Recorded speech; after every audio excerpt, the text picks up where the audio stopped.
अब देखो, पिछले लेक्चर में अपन ने देखा डीहाइड्रोहैलोजिनेशन ऑफ अल्काइल हैलाइड्स, ठीक है। हमने वहाँ पर हाइड्रोजन हैलाइड का रिमूवल किया था। अब हम पढ़ेंगे dehydration of alcohols. Dehydration of alcohols यानी कि वाटर मॉलिक्यूल का रिमूवल, ठीक है। अल्कोहल्स हमने लिए, अल्कोहल्स का लिया, ये हमारी किस तरह की रिएक्शन है, एसिड कैटेलाइज्ड, ठीक है। एसिड कैटेलाइज्ड है तो एसिड जनरली क्या देते हैं, हमें प्रोटॉन्स देते हैं। यहाँ हम स्ट्रॉन्ग एसिड लेंगे। स्ट्रॉन्ग एसिड का मतलब है या तो H2SO4 हो या आपका या H3PO4 हो, यानी कि फॉस्फोरिक एसिड है, सल्फ्यूरिक एसिड है या हाइड्रोजन ब्रोमाइड एसिड है, ठीक है। तो यहाँ पर एसिड कैटेलाइज्ड रिएक्शन होने की वजह से सबसे पहले जो आपका इलेक्ट्रोफाइल का अटैक हो रहा है, ये इलेक्ट्रोफाइल का अटैक हो रहा है H+ का, और ये इलेक्ट्रोफाइल का अटैक होकर ये वाटर मॉलिक्यूल का फॉर्मेशन होगा और इस तरह से हमें एल्किन मिलेगा, वाटर मॉलिक्यूल निकलेगा और H+, ठीक है। फाइनली बाद में ये वाला H+ रिमूव होगा तो ये H+ ये है, ठीक है। ये इस तरीके से मिलेगा। मैकेनिज्म इसकी हम देखें तो वही दोनों तरीके से इसकी मैकेनिज्म होती है, यानी यूनिमॉलिकुलर भी होती है और बाईमॉलिकुलर भी होती है। बाईमॉलिकुलर मैकेनिज्म यानी E2 मैकेनिज्म जनरली किन के लिए फेवरेबल होती है, अल्काइल हैलाइड्स के लिए, बेस कैटेलाइज्ड स्ट्रॉन्ग बेस की प्रेजेंस में। जो डिहाइड्रेशन ऑफ अल्कोहल्स हम पढ़ते हैं यहाँ पर हम इवन मैकेनिज्म इनकी फेवरेबल मानते हैं। स्ट्रॉन्ग एसिड की प्रेजेंस में अल्काइल ये जो अल्कोहल्स हैं ये generally E one reaction mechanism show करते हैं। इवन रिएक्शन मैकेनिज्म शो करते हैं, इसका मतलब कार्बोकैटायन का फॉर्मेशन होता है और ये वही 2 स्टेप प्रोसेस है। यहाँ हम ये देखो कि जब हम इस तरीके से ले रहे हैं तो हम ये H+ आयन सॉल्यूशन के अंदर हाइड्रोनियम आयन H3O+ की तरीके से प्रेजेंट होता है, ठीक है। ये H+ आयन किस तरह से प्रेजेंट होता है, H+ आयन को हम इस तरह से भी कहते हैं H3O+ की तरह से भी प्रेजेंट मानते हैं, ठीक है। तो एक तरीके से हम ये मानेंगे कि ये जो H+ आयन है पहले यहाँ पर बॉन्डेड हो जाता है, यानी कि एक हमें इंटरमीडिएट स्पीशीज़ मिलती है फर्स्ट स्टेप में। तो हम इस कंडीशन में ये मानकर चलते हैं कि जनरली ये जो रिएक्शन हो रही है 2 स्टेप प्रोसेस ना होकर इवन रिएक्शन आपकी 2 स्टेप प्रोसेस ना होकर ये किस तरह की होती है, 3 स्टेप प्रोसेस में होती है, ठीक है। वही आपका यहाँ पर जो इनकी रिएक्टिविटी होती है, यानी कि जिनकी अगर हम अल्कोहल्स को देखें तो इस कंडीशन में इवन रिएक्शन शो करने वाले किस तरह के होंगे आपके, जनरली टर्शियरी। सबसे ज़्यादा जो फेवरेबल कंडीशन होती है इवन रिएक्शन मैकेनिज्म के लिए टर्शियरी अल्कोहल्स की होती है, ठीक है। देन सेकेंडरी और देन प्राइमरी और फिर आपका मेथनॉल की। तो हम एलिमिनेशन रिएक्शंस पढ़ ही नहीं सकते, ठीक है ना।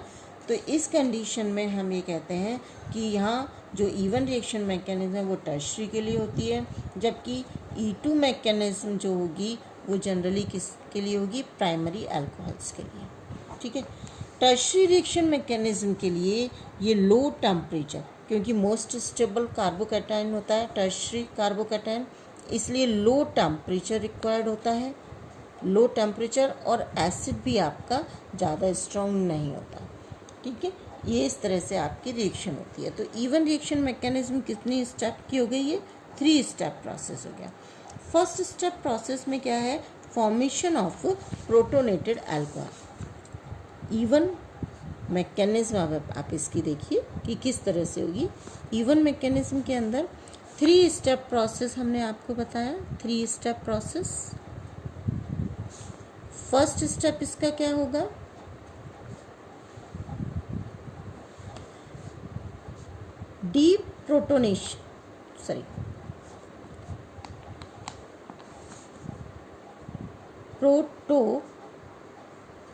Protonation of alcohol.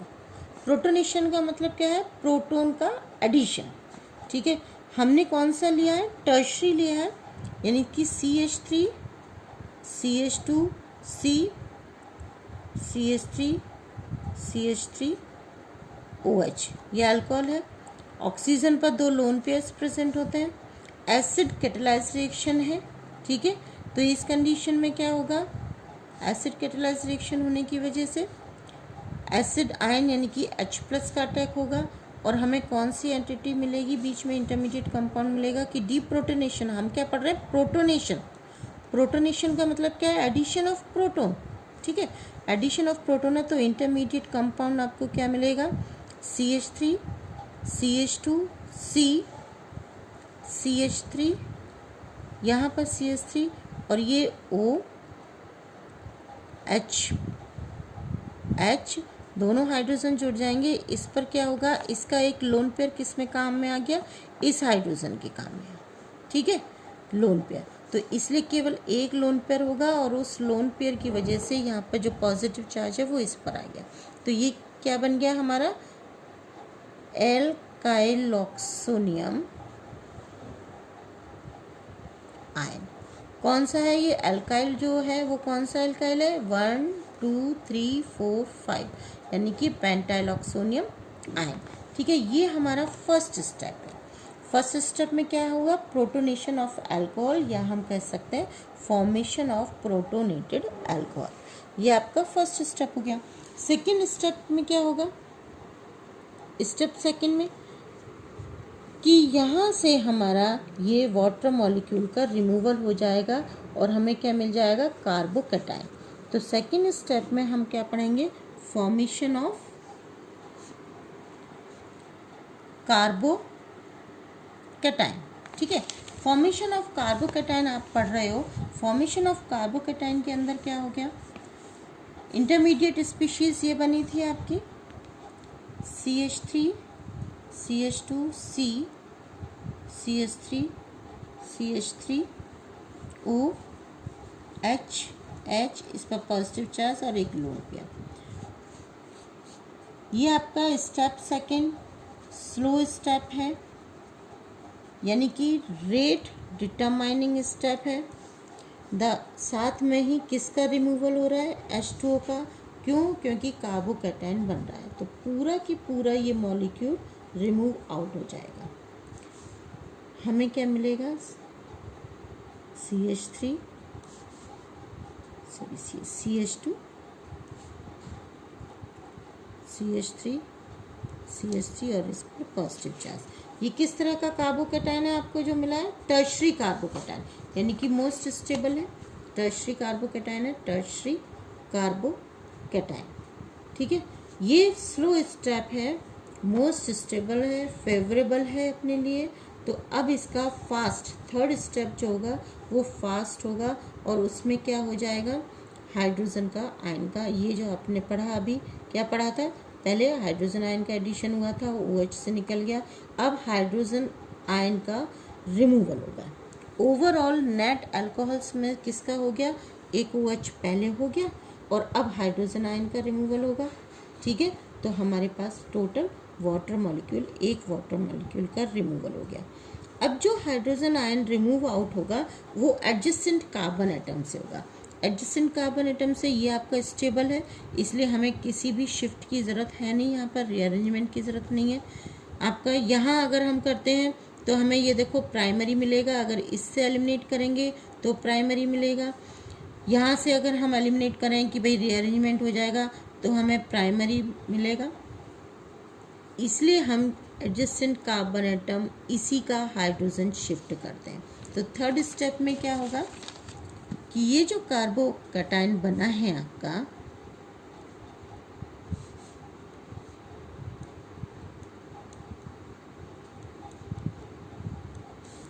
यहाँ से ये हाइड्रोजन आपका निकल जाएगा, बाहर निकल जाएगा और इसके जो बॉन्ड होंगे, बॉन्ड के इलेक्ट्रॉन्स होंगे वो कहाँ आ जाएंगे, यहाँ पर आ जाएंगे, ठीक है।